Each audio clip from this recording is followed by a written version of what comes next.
Hola a todos, muchas gracias Josu por la presentación. Para mí también es un placer compartir esta sesión contigo. Agradecer en primer lugar, igual que a todo mi compañero Josu, a Gedeón por la iniciativa cada año de permitirnos este resumen que nos permite navegar por toda la R en un ratito desde nuestra casa. La verdad es que es increíble la iniciativa y agradezco muchísimo que hayáis contado conmigo para hacer este pequeño resumen. Yo os voy a hablar también de la parte del laboratorio de reproducción junto con Josu, pero además, como cada año, sabéis mi participación activa en los registros de reproducción asistida. Entonces, siempre dentro de la R es muy importante esta sesión de los registros y vamos a ver en primer lugar qué es lo que está ocurriendo a nivel de Europa y a nivel internacional. Entonces comienzo con la sesión que nos dio Diane de Neighbor sobre el registro de LEIM. Se presentaron los datos correspondientes al año 2022, que todavía no están completos porque algunos países todavía están suministrando los datos a este registro, pero creo que hay algunas cositas interesantes que sí que es importante que revisemos. En primer lugar, pues nada, como cada año se va incrementando el número de tratamientos en toda Europa y creo que es importante que veamos cómo se está haciendo la transición, porque sabemos que había muchos países europeos que todavía continúan transfiriendo en estado de células, pero gracias a los registros y a que vamos viendo los resultados de los registros, estos países van haciendo también el cambio hacia la transferencia en estadio de blastocisto, que como vemos en todas las técnicas, si utilizamos embriones congelados, embriones frescos, siempre nos van a dar tasas mayores de gestación en nuestros pacientes. Con lo cual creo que la tendencia en toda Europa, con todos nuestros países vecinos, es hacia la transferencia del embrión en estadio de blastocisto. Creo que es importante que lo remarquemos. También creo que es importante que hablemos sobre las tasas de parto, porque todos sabemos y todos informamos a nuestros pacientes de cuáles son las probabilidades de éxito. Casi siempre el factor más limitante es la edad y todos sabemos que conforme avanza la edad de la mujer, las tasas o las probabilidades de éxito son inferiores, excepto si vemos en la línea de abajo del todo, en los ciclos en los que utilizamos ovocitos de donante, donde pues las tasas se mantienen más o menos estables. Pero es curioso, o creo que es importante que remarquemos que cuando utilizamos embriones congelados, las tasas de parto en nuestros pacientes, incluso en mujeres mayores de 40 años, se van a ver incrementadas con respecto a los tratamientos en fresco. Entonces, creo que es importante conocer este dato y que asesoremos correctamente a nuestros pacientes cuando vamos a realizar este tipo, un tratamiento de reproducción asistida, sobre todo con ovocitos propios en pacientes de edades reproductivas avanzadas.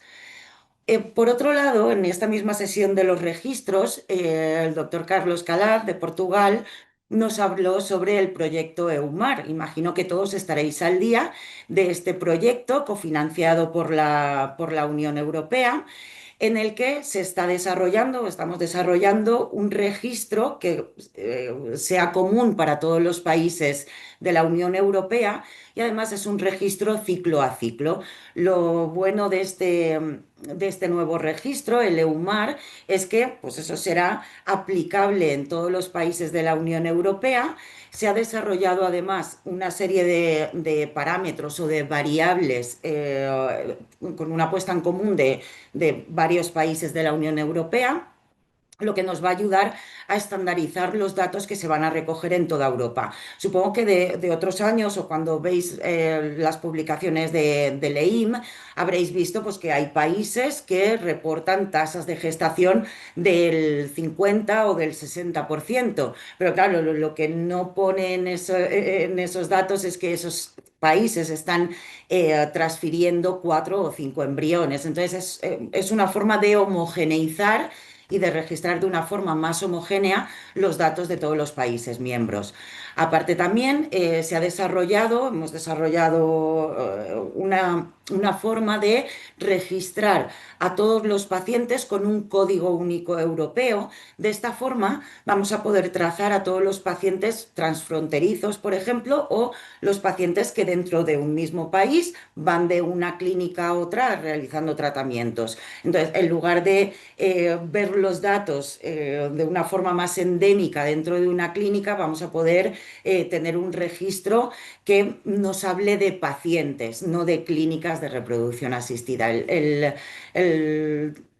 proyecto está muy avanzado y el año pasado comenzaron ya, pues se comenzó el estudio piloto en el que se seleccionaron 4 países para participar en este estudio piloto. Dos de ellos fueron Portugal y Alemania. En estos 2 países existe ya un registro ciclo a ciclo y lo que se ha hecho es que directamente desde esos registros se nutre el registro de EUMAR. Y por otro lado, participaron Eslovenia y Estonia, que son países que no tienen un registro como el que tenemos nosotros en España, el registro de la SEF, por ejemplo, y lo que han hecho es que los centros directamente han aportado todos los datos al nuevo registro de EIM. Y estos son los resultados que se han obtenido. Pues hay ya más de 20.000 ciclos registrados, con más de 15.000 pacientes únicas y unos 12.500 parejas. Y lo siguiente, pues nada, el proyecto inicial, que ha tenido una duración de 3 años en el que se han desarrollado prácticamente todos los objetivos iniciales,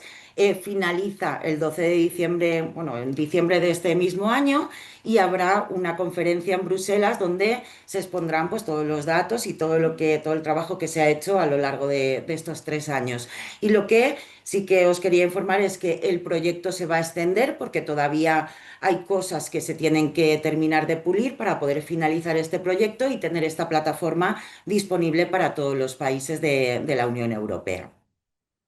Finalmente, en la sesión de los registros, David Adamson nos habló como cada año de los registros internacionales, el del ICMAR, que aglutina los registros de todo el mundo, y se presentaron los datos del 2021. Este registro siempre va con un poquito más de desfase. En este caso, con los datos del año 2021, España nos situamos en el 4.º lugar del mundo. Sabéis que el año anterior éramos los quintos, no porque hayamos hecho más ciclos, sino porque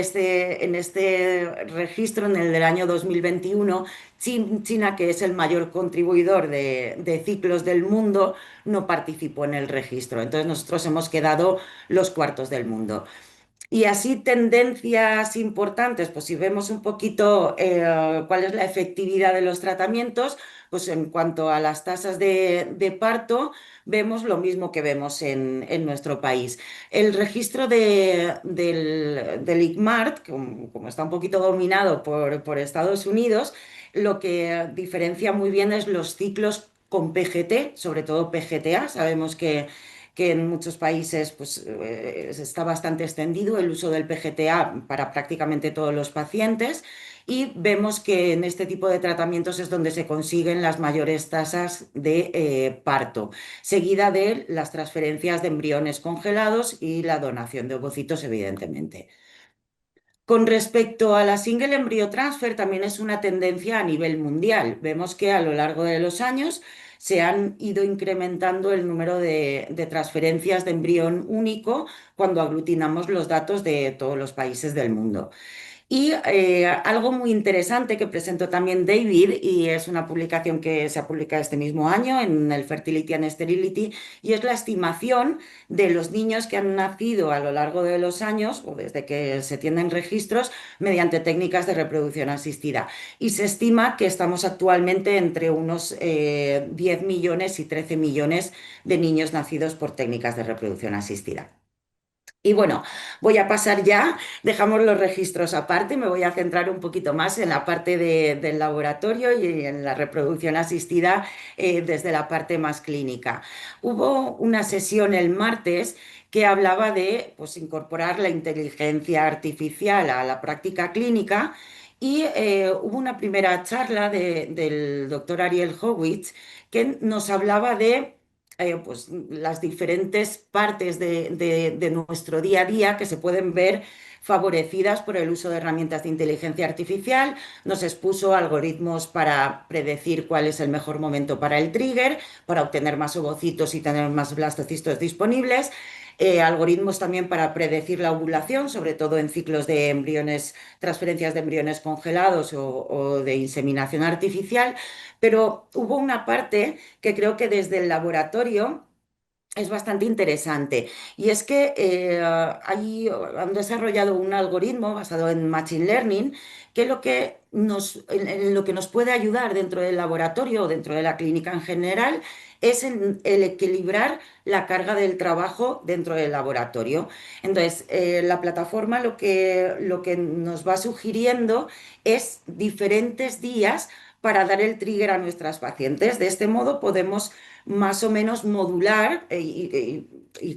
estos días que nos ofrece es para obtener más o menos el mismo número de ovocitos. Lo que podríamos es modular o repartir de una forma más o menos equitativa el número de punciones que vamos a tener en nuestra clínica, dándonos eso, pues días opcionales de punción y dándonos mayor flexibilidad para ajustar la carga de trabajo. Luego hubo una charla también de Eduardo Harrington del grupo de US Fertility que me hizo especial ilusión porque bueno, nos habló de la Predictor Tool de Cerclec, porque es una herramienta que nosotros en el Hospital General estamos participando también en el desarrollo de las herramientas de esta startup. Entonces nos habló de herramientas que nos van a ayudar en el asesoramiento de nuestros pacientes. Muchas veces cuando hablamos con nuestros pacientes, pues no sabemos muy bien o utilizamos los datos de los registros precisamente, pero los datos de los registros para cada paciente de forma individual no sirven, ¿no? Los pacientes quieren tener una idea más exacta de qué es lo que ocurre con un perfil como el suyo. Entonces, pues tenemos herramientas, no solamente esta de Cercle, sino que hay otras herramientas en el mercado que nos pueden ayudar a predecir cuáles son las posibilidades de éxito o cuántas fecundaciones in vitro va a necesitar una paciente para conseguir lo que desean, que es el niño nacido. Luego, enlazando un poco con estas charlas de la inteligencia artificial, hubo un bloque que habló todo del laboratorio futurista y que hablaba de automatización del laboratorio de reproducción asistida y de aplicaciones de inteligencia artificial que ya podemos utilizar dentro de nuestros laboratorios. Y Alejandro Chávez, el año pasado, en la R del año pasado, nos presentó el primer o la primera ICSI que se hacía de forma diferida desde México y controlándola desde Barcelona. Podíamos hacer una microinyección porque estaba completamente robotizada. Pues bueno, este año, además de aquella prueba, nos habló un poco de la automatización de todo el día cero, de todo lo que ocurre en el primer día que tenemos las muestras dentro del laboratorio. Entonces nos habló de la preparación de la muestra sin llegar a centrifugarla y del pipeteo automático de las muestras seminales, de cómo hacer la captación ovocitaria, es decir, herramientas de inteligencia artificial que nos ayudan en una búsqueda más rápida de los ovocitos cuando desde la punción en el líquido folicular tenemos que buscar de forma visual los ovocitos. Hay herramientas que nos pueden ayudar, así como en la denudación automática de estos ovocitos. Pero nos presentó ya los primeros datos clínicos de la ICSI completamente automatizada y a diferencia de lo que se nos presentó el año pasado, que era la ICSI automatizada, la piezo ICSI, con la pipeta de piezo, que si no la conocéis es una pipeta bastante ancha, tú haces el agujero con el láser en la membrana para poder entrar dentro del ovocito, pues en este caso han introducido una serie de mejoras en el sistema que sí que es cierto que el ICSI está asistido por láser, pero nos permite utilizar pipeta de ICSI que es mucho más finita y un poquito menos agresiva. Entonces ya nos presentaban los datos, como vemos aquí en la parte baja de la tabla, de los nacimientos. Tienen ya 5 nacidos y un embarazo evolutivo. Y bueno, pues los resultados son bastante comparables a cuando hacemos la fecundación in vitro convencional los embriólogos en nuestro laboratorio.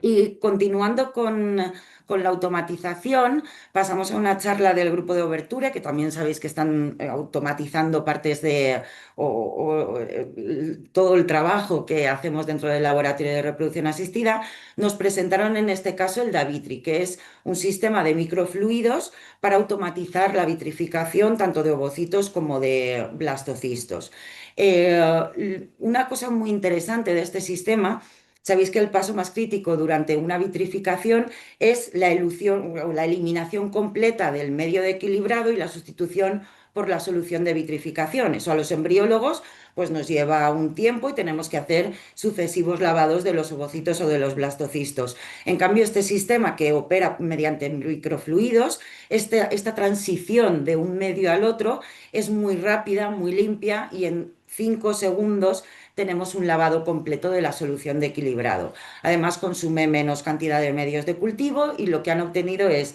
en estas últimas pruebas, porque al principio tenían una tasa de llegada a blastocisto menor, pero han incorporado una serie de mejoras que hacen que tengamos las mismas tasas de supervivencia, de fecundación, la misma tasa de degeneración, pero han incrementado la tasa de llegada a blastocisto. Así que pues es una opción de automatización de la criopreservación. Eh, Eso con respecto, esas dos charlas con respecto a la automatización del laboratorio y luego ya nos metemos en algoritmos o algoritmos basados en inteligencia artificial, machine learning, deep learning, que nos van a ayudar a seleccionar embriones u otras tareas. Entonces, el grupo del IBI nos presentó un trabajo muy interesante acerca de las contracciones de los embriones una vez que los hemos descongelado y cómo estas contracciones nos pueden ayudar a seleccionar o a predecir qué embriones van a tener mayor potencial de desarrollo. Entonces, lo que sí que han visto es que el colapso antes de comenzar a reexpandir está relacionado con la calidad embrionaria y con el resultado clínico de estos embriones. Parece ser que en estos embriones pues tenemos el intercambio de crioprotectores es mucho más efectivo. Pasamos a una serie de charlas que lo que nos mostraban era diferentes algoritmos basados en inteligencia artificial que nos ayudan en la selección de los embriones o del material de laboratorio. Entonces, en este trabajo del grupo del IBI, veíamos que cómo la reexpansión y los colapsos de los blastocistos nos pueden dar una idea de las posibilidades de evolución de estos embriones y lo que han visto es que los colapsos antes de la reexpansión o el colapso del embrión antes de comenzar a reexpandirse está relacionado tanto con la calidad de los embriones como con el resultado clínico de estos embriones. Parece que embriones que han colapsado completamente antes de comenzar a reexpandir, en estos embriones el intercambio o la elución de los crioprotectores es mucho más efectiva. Y luego, una vez que los embriones comienzan a expandir, podemos ver dos tipos de colapsos. O bien el pumping, que es cuando hacen pequeños colapsos de menos del 15% del embrión,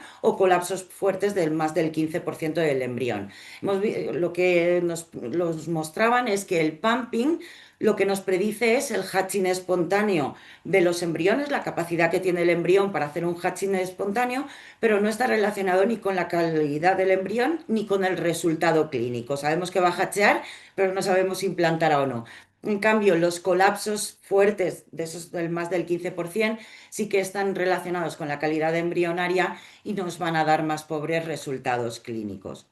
Luego hubo varias charlas, en el bloque de Yosu ya hemos visto alguna charla con respecto al magenta y su relación con la ploidía de los embriones, pero aquí el grupo de José Teruel nos hablaba de la correlación que han hecho haciendo un análisis de más de 15.000 metafases 2 con el score de magenta y la fragmentación de los embriones en día 3, la calidad embrionaria y también la decisión sobre el destino de los embriones. Entonces sí que se ha visto una correlación directa entre el score que nos da magenta de los ovocitos y estos tres parámetros, la fragmentación, la calidad y la decisión que tomamos.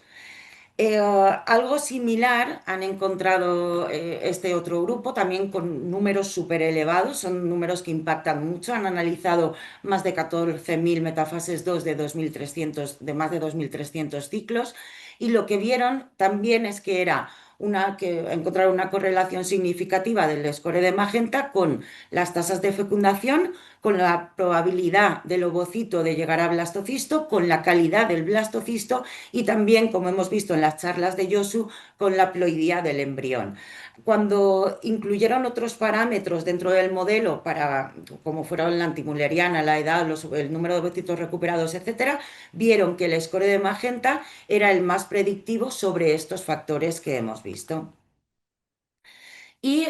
bueno, luego vimos otro estudio que también era muy interesante, aunque la N era bastante más bajita, era de unos 1.200 ovocitos. Sí que hubo una cosa que me llamó bastante la atención de este trabajo, y es que cuando estás viendo los scores de magenta y ves la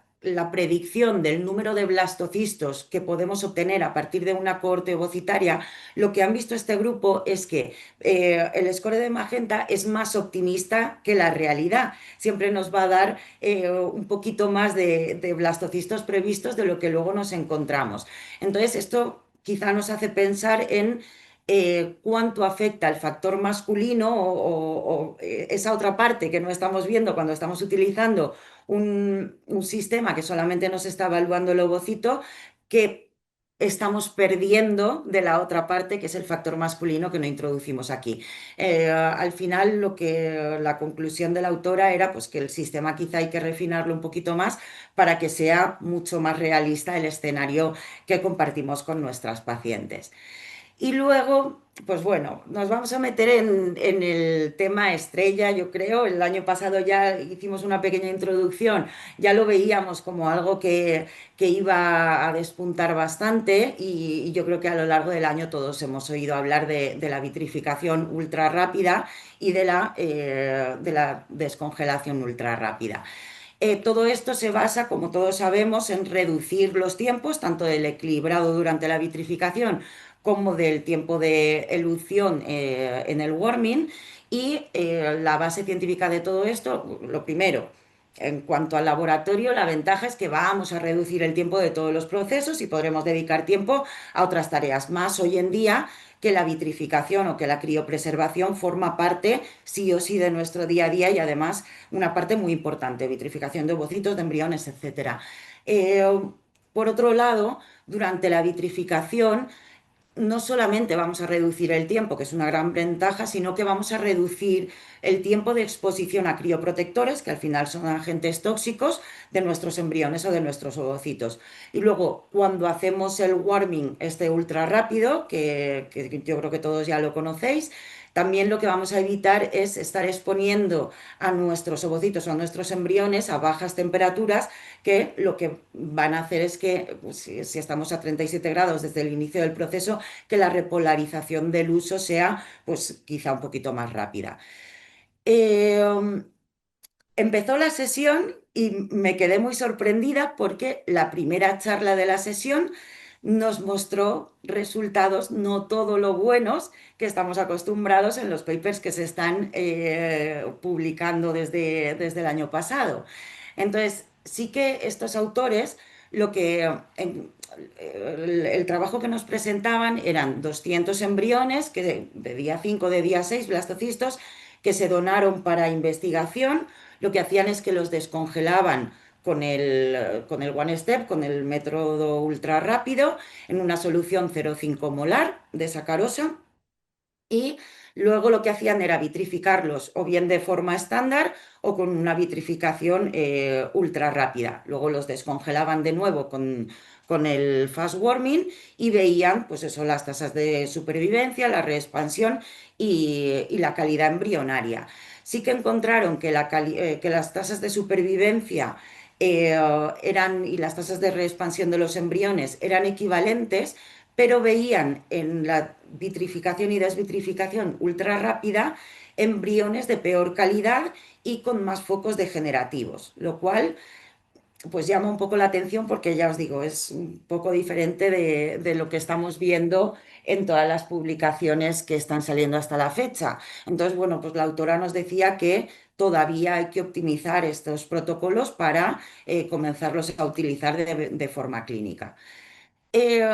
Las siguientes charlas fueron las que más me gustaron del bloque, las del doctor Virolaidin, porque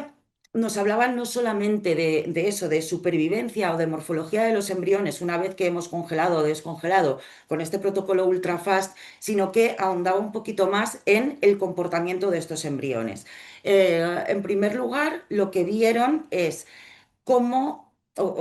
era la cinética de estos embriones. Sabemos que la cinética embrionaria se puede utilizar para ver el comportamiento de los embriones y en control de calidad de nuestro laboratorio. Y lo que ha visto, o lo que vieron en su grupo, es que los embriones que han sido descongelados o congelados y descongelados con el método ultra rápido son embriones que tienen un desarrollo más rápido. Todos sabemos también que las últimas publicaciones abogan porque los embriones con desarrollo más rápido tienen mayor potencial de implantación y de nacido vivo. Además, lo que vieron también es que la supervivencia era un poquito mayor, que la tasa de degeneración era menor, que tenían más blastocistos en día 5 y de mejor calidad y, por lo tanto, menor tasa de blastocisto en día 6 porque la mayoría nos habían llegado ya en día 5. Esto por un lado. Y por otro lado, el mismo doctor Virolaidin nos presentó otra charla en la que han analizado la transcriptómica de estos embriones que han sido vitrificados y desvitrificados,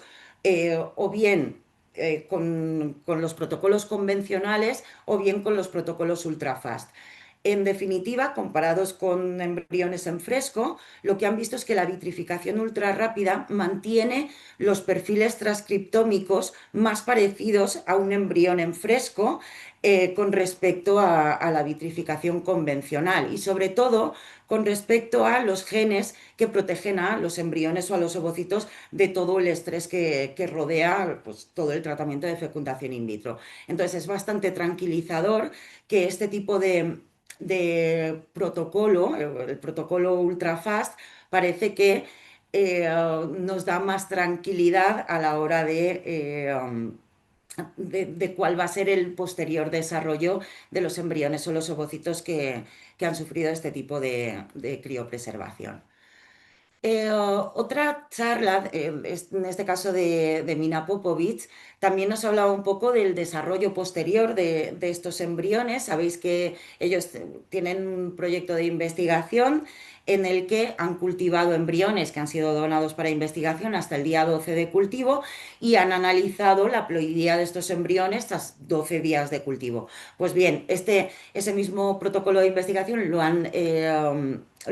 adecuado a testar estos protocolos o convencionales o ultrafast de descongelación de los embriones y lo que han visto es que los embriones tienen la misma tasa de supervivencia,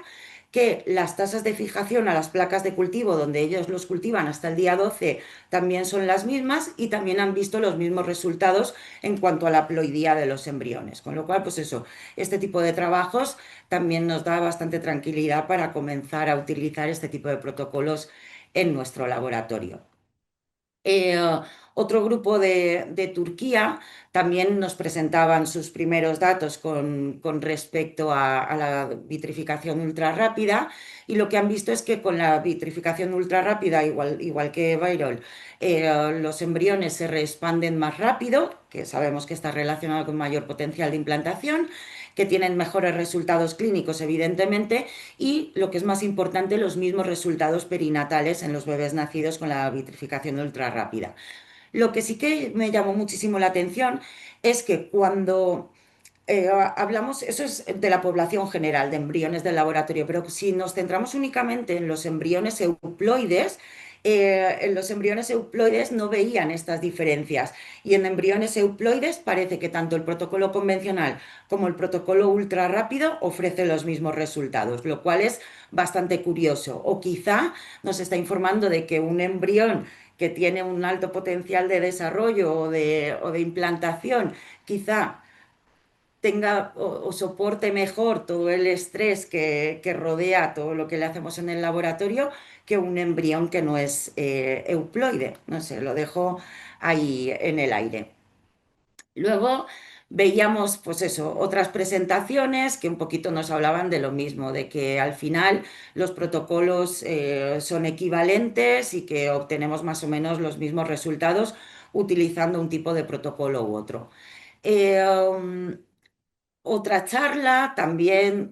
yo creo que ahora prácticamente todo el mundo está testando este tipo de protocolos y bueno, pues los resultados, como vemos, son bastante similares o equivalentes. Sí que es cierto que parece que tenemos diferencias significativas en cuanto a la tasa de beta positiva, pero bueno, luego los resultados, la gestación clínica es equivalente con ambos tipos de protocolos. Eh, Luego como esto está, como vi esa charla en la que no terminaba de irles demasiado bien, me pareció interesante navegar por los pósters para ver, imaginaba que iba a haber bastantes pósters de este tema, que creo que es un tema bastante importante y que está suponiendo un cambio dentro de los laboratorios, entonces me fui a los pósters para ver qué es lo que veíamos. Entonces, nada, lo que encontré este póster en el que las tasas de supervivencia eran exactamente iguales cuando hablamos de blastocistos, cuando hacemos el ultra fast warming, pero sí que veíamos que las tasas de reexpansión de los embriones era un poquito más elevada y por lo tanto las tasas de embarazo también un pelín más elevadas, aunque las diferencias no eran estadísticamente significativas. Todos conocemos también todos los trabajos que están haciendo Nuno y todo el equipo con respecto a los protocolos de vitrificación y warming ultrafast en ovocitos, que hemos visto que los resultados son absolutamente comparables. Además, están haciendo estudios muy bonitos de, pues eso, la morfología del uso, etcétera, y la alineación de los cromosomas. Y parece que, pues eso, ambos tipos de protocolos funcionan exactamente igual y no alteran pues estas ultraestructuras en nuestros ovocitos. Luego encontramos otro trabajo en el que también pues, los resultados eran equivalentes. Hay otro trabajo en el que veíamos una mayor tasa de blastocisto, aunque luego las gestaciones o los resultados clínicos eran exactamente iguales. Habría que ver luego las tasas acumuladas de gestación. Se esperan superiores, evidentemente, si tenemos más blastos. Y este póster me llamó especialmente la atención porque yo creo que una de las preocupaciones que tenemos todos los embriólogos o los clínicos también, evidentemente, es si estos protocolos son intercambiables, porque claro, todos tenemos miles y miles de embriones vitrificados en nuestro laboratorio y si tenemos que desvitrificar con el protocolo nuevo, con el ultrafast, que este grupo lo llamaban Superfast, me llamó mucho la atención, si son intercambiables los protocolos, si puedo utilizar un protocolo u otro indistintamente. Pues bueno, para tranquilizar un poco, lo que vieron es que si hemos vitrificado con el protocolo convencional y desvitrificamos con el fast warming, los resultados son equivalentes. El único protocolo que parece que nos da peores supervivencias embrionarias, aunque luego no hay diferencias en las gestaciones y en las tasas de implantación, es cuando vitrificamos de forma ultra rápida y descongelamos de forma convencional en diferentes pasos y a temperatura ambiente. Entonces, ese no sería el caso de si hacemos la transición en nuestro laboratorio, así que yo creo que podemos estar más o menos tranquilos. Y bueno, ya que hablábamos de vitrificación y estaban abogando por los pósters, me encontré algo que creo que es algo que también nos preocupa a todos bastante, como decía, relacionado con la criopreservación, y es cuando tenemos que hacer, que cada vez hacemos más PGT, cuando tenemos que hacer PGT, todos sabemos que tenemos pacientes que tienen pocos embriones, tienen pocos ovocitos, y hay veces que después de desarrollar los blastos, pues tenemos uno o dos y decidimos hacer un nuevo ciclo. El cómo impacta esa descongelación del embrión para hacer la biopsia, sumado a los frescos, por ejemplo, y volver a congelar el embrión. Pues bien, este grupo lo que han visto es que esa descongelación, biopsia y vuelta a congelar no va a tener ningún tipo de impacto en las tasas de gestación y de nacido vivo en nuestra clínica. Lo que sí que tiene un impacto es cuando rebiopsiamos los embriones, es decir, que descongelamos, biopsiamos, congelamos, descongelamos de nuevo y tenemos que volver a biopsiar. Pero bueno, eso creo que ya todos lo sabíamos o ya lo hemos visto en la literatura reciente. Y luego hubo otro grupo, o hay otro póster que también hablaba un poquito de este tema. En este grupo sí que han visto que esta descongelación de los embriones para biopsiarlos y vuelta a congelar sí que les impacta. Eh, Os presento este póster porque creo que es importante o el tema de la optimización de los protocolos de vitrificación. Quizá si estos protocolos de vitrificación nos dan mayores tasas ya no de supervivencia, sino de evolución embrionaria, de calidad de los embriones, de reexpansión, etcétera, es posible que nos ayude a disminuir este impacto de las dobles vitrificaciones y dobles biopsias en nuestros embriones. Luego pasamos a otra sesión era un poco un batiburrillo de avances en maduración in vitro, ICSI de rescate, biopsia y selección embrionaria. Y hubo una charla interesante porque esto muchas veces en los corrillos, en los cafés, se habla un poco de cuál es la mejor técnica para biopsiar nuestros embriones y la técnica del pooling, del flicking o estas pipetas nuevas que han salido en las que directamente cortamos los embriones, hacemos el flicking directo sin necesidad de utilizar el láser. Pues bueno, lo que han visto es que las tres técnicas dan los mismos resultados y podemos, si somos diestros, podemos utilizar cualquiera de las tres técnicas porque no van a impactar en nuestros resultados. Luego hubo otro tema que también está muy debatido y que pues todavía comentamos mucho en los corrillos de si es mejor hacer el assisted hatching en día 3 y dejar que el embrión comience a herniar por sí mismo o si hacemos directamente la biopsia. O el agujero en la zona pelúcida y la biopsia directamente en día 5. Pues bueno, en este grupo de Vietnam lo que han visto es que cuando hacen el hatching en día 3 obtienen más blastocistos de buena calidad, más células informativas y más tasa de gestación clínica, aunque no es estadísticamente significativo.